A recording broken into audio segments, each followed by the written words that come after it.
Assalamualaikum warahmatullahi wabarakatuh. Perkenalkan, nama saya Ahmad Baihaqi, NPM 182006276, lokal 7B non reguler. Di sini saya akan memaparkan tugas dari final tes dari mata kuliah Ekonomi Politik dari makalah Politik Ekonomi Kerakyatan. Konsep politik ekonomi kerakyatan. Istilah ekonomi politik untuk merujuk pada masalah yang dihasilkan oleh interaksi kegiatan ekonomi dan politik. Dengan demikian, politik ekonomi menjelaskan dan mengungkapkan hukum-hukum produksi kekayaan di tingkat negara dunia. Ekonomi kerakyatan adalah suatu sistem perekonomian yang berlandaskan pada ekonomi rakyat sebagai kekuatannya. Ekonomi kerakyatan merupakan sistem ekonomi yang diharapkan dapat ditegakkan di Indonesia sehingga didapat manfaat untuk bersama, bukan hanya bagi salah satu pihak saja. Ekonomi kerakyatan mengatur agar produksi penting yang menguasai hidup orang banyak harus dikuasai oleh negara dan tidak jatuh ke tangan seseorang yang berkuasa sehingga menyebabkan oligarki dan penindasan rakyat. Adapun tujuan dari politik ekonomi.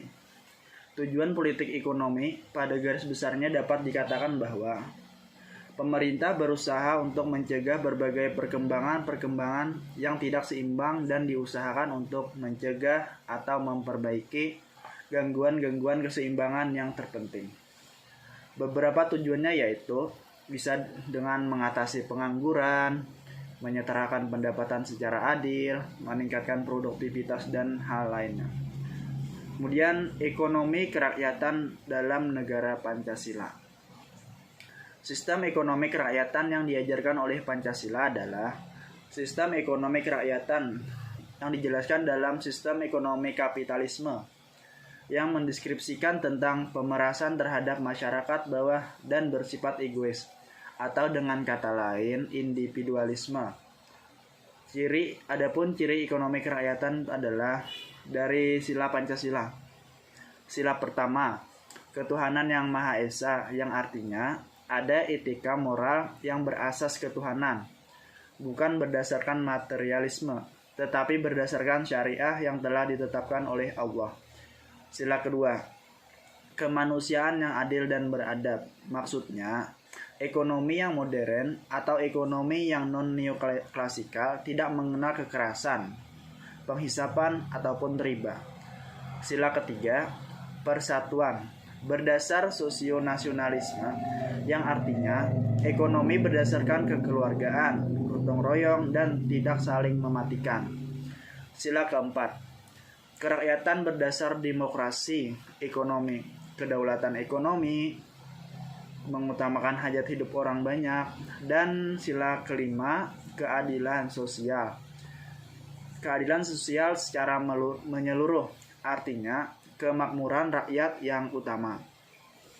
Adapun contoh ekonomi kerakyatan yang pertama bisa melalui koperasi.